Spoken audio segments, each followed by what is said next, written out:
Hello and welcome to my workshop, which happens to look exactly like my mother-in-law's basement because that's all I got to work with right now. But if I can do it here, you can do it anywhere. What we're going to do is we're going to bond this Vibram half sole to this Wolverine 1000 mile boot. As you can see, I've already done the right boot. It's not too bad. I'll show you how to do it. And it came out looking pretty good. And here's what you're going to need. You're going to need a half sole, obviously. This is the Vibram 2332, the lug. And some way to mark the half sole so that you can place it accurately when it comes time, because that glue doesn't let you move it around. After you put it on, it's on. And you're going to have to rough up the bonding surfaces before you actually apply the glue. And this is what I use this crescent wrench for. It's kind of sharp right here, and I just pound on the bottom and kind of tenderize that bottom part, give it some character for the glue to grab onto. And you'll need some way of binding the half sole onto the boot. I use this piece of cord or rope, and I'll show you how I wrap that up. And when it comes time, I use this hooked utility knife to trim around and cut off any of the extra.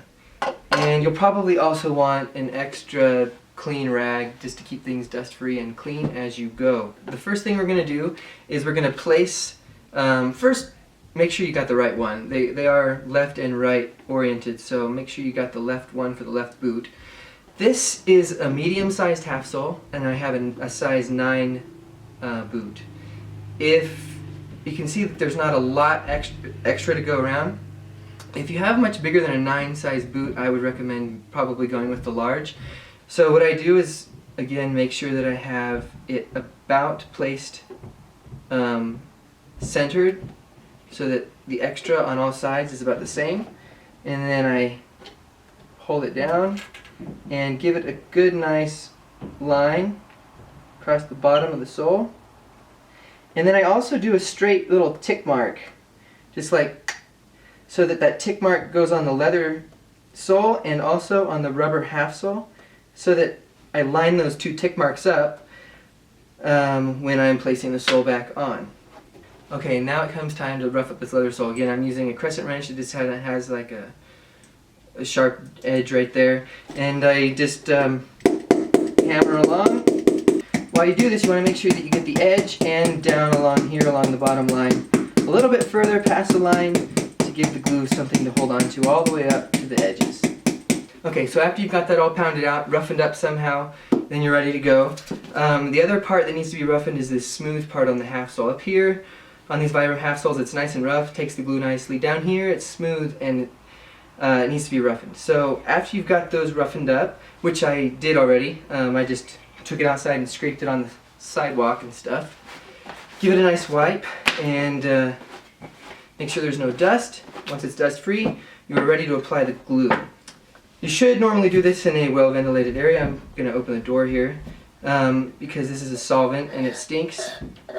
And I like to start with the half sole and just kind of do one little small patch at a time and get a nice coating on there, and then move on to the next little patch and just keep going.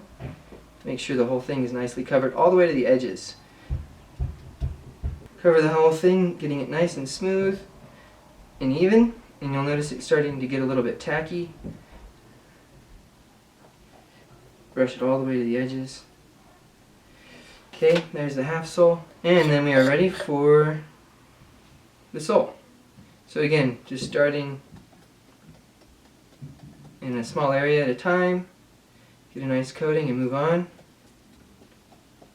And I like to get it on down a little bit past the line that I made to make sure that I get a good bond all the way to the end of the half sole. Okay, after you've got the glue on there, you're going to let it cure for about 10 minutes. 5 to 10 minutes about, and then you're ready to stick the half sole onto the sole. So while we're waiting for this to cure, I'll tell you about this glue. It's comes in a pretty large can, you'll notice. Unfortunately, they stopped selling it in the smaller tubes. They have a blue tube that you can buy, but it's not the same. It's a toluene-free formulation. This is the original stuff that the cobblers like to use, and it is stronger. And unfortunately, it only comes in this large size. But there are some tricks that you can use to make it last quite a while. One, make sure that you keep it open as little as possible. That will make it last longer. The second thing is you can put some Vaseline around the threads so that you get a nice airtight seal when you clamp that down. And the other thing that cobblers will do is turn it upside down so that the glue kind of seals off the thread so that air doesn't keep going in and out. And also the air inside of the can will cure what's on the bottom of the can instead of what's on the top when it's right side up.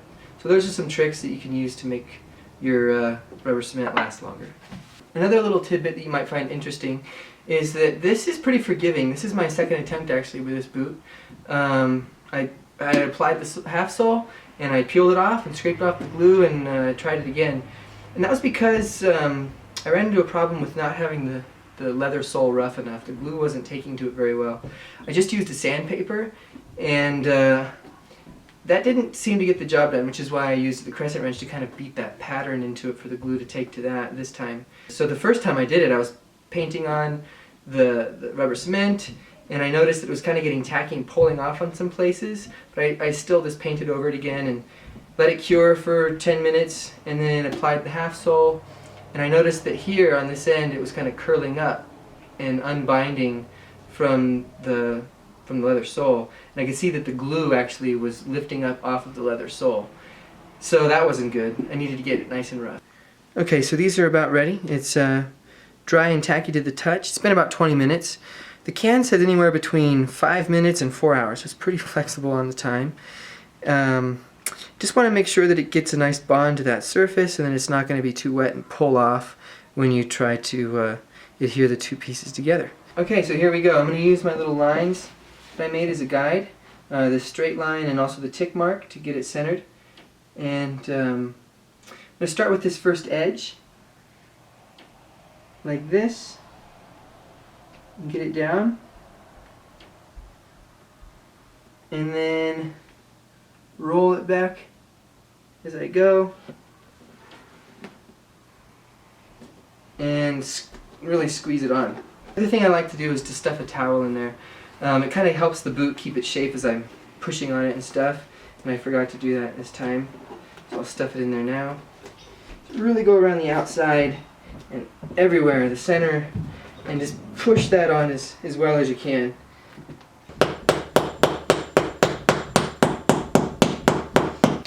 Okay, so after you've got this, pressed on really well and pounded on really well, then you are ready to let it cure. And I like to tie a cord around it to give it a nice pressure while it's curing. And I like to get it all the way up on the toe. You can see that I'm kind of using the eyelets to wrap it up and get it all the way around the toe. And there's my last toe piece. So all of the grooves have a little piece of cord in it, kind of pulling it up, nice and snug. You can see now that it's all bound up what it looks like. I just have the cords in all of the little grooves around, and you can see actually that I didn't do an amazing job of centering that. Did a much better job the first time when I wasn't on camera. But as long as there's something to trim off, you're fine. There needs to be at least some rubber around the full perimeter to trim off in step 4 for the trimming, and it's ready to go. So let's just let this sit for 3 hours and we are ready to trim. Alright, so after a few hours of letting the glue cure, you can unbind it and it's ready to trim. I just use a standard utility knife with a hooked blade like this, and it works really well. I'll try to do it so you guys can see. Try to get it nice and flush, but try not to dig into the leather sole either. And if you avoid rocking the blade back and forth, you'll have a little bit of a cleaner cut. You'll see the rocking marks if you kind of wiggle the blade, but if you do it in as smooth of a motion as possible, you'll see that the cut is a little bit smoother. And there you have it, a nice trimmed half sole, and it's ready to go. I recommend waiting about 12 hours before taking it out on the street, but you are done. One other thing that I like to do is add a heel lift. You'll notice that the extra height that you added by adding that half sole kind of threw off the original balance you had between the height of the heel and the height of the foot area. I like to add the heel lift to get that balance back, but also to add some additional grip and durability for that original heel. And when you're done, it looks a little something like this. I think it looks pretty good. A little bit more rugged of a look, and pretty awesome. It's very easy to do. If you're interested in learning how to do the heel lift, go ahead and check out the other video and do that too.